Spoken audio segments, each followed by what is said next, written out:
Hi everyone, today I am talking about wafer paper grades, and wafer paper comes in different thicknesses. It's basically O grade, which is the thinnest, AD, which is what we call premium wafer paper. It's about, it's anywhere from 0.22 to 0.35 or 0.30.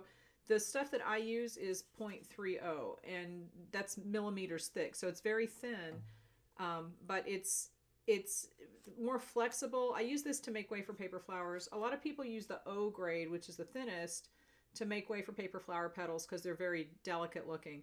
But they're also very susceptible to moisture.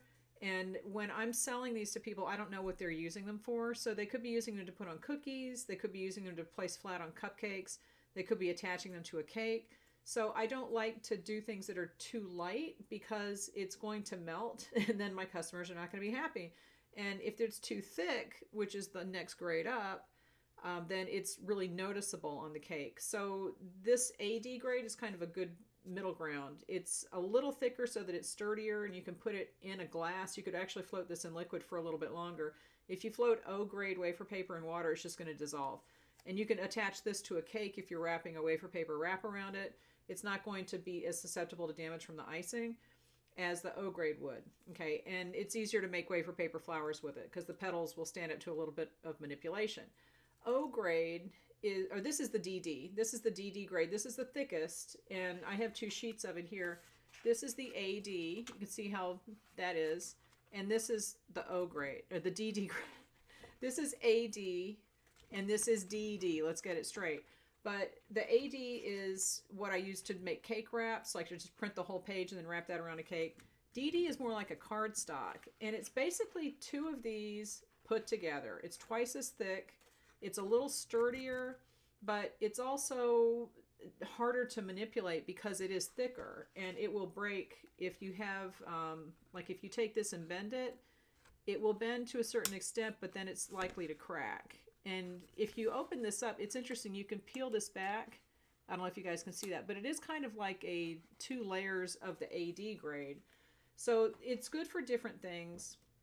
This is the DD. And one thing that's good about it is they're sturdy and you can stick them right into a cupcake and they'll stand up.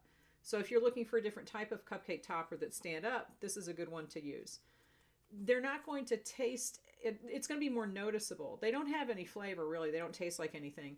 But this one is going to be more noticeable just because it's thicker.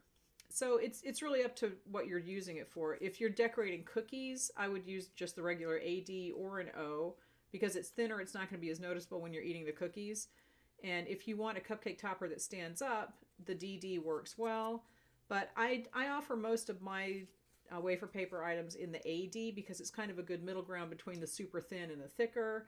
And it works to put cupcake toppers on. You can just press them right onto the cupcake topper. But I am starting to add some more things that are thicker that could stand up. So if you're on my website and you're looking for something that's thicker and can stand up, just send me a message if it's not there and it's available. But I can make it in both ways. It just depends on what you're looking for.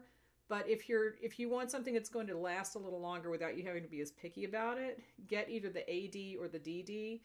If you're making wafer paper flowers, I would use the O, which is the thinnest, or the AD. And the DD could be good for some flowers. I'm thinking like maybe calla lilies, and some leaves would be good because this is thicker, and I'll be doing some videos on that coming up. But it's an interesting thing because I'll show you. Just watch for the next videos. So if you have any questions about wafer paper grades, post them, give this video a thumbs up, and I will talk to you later.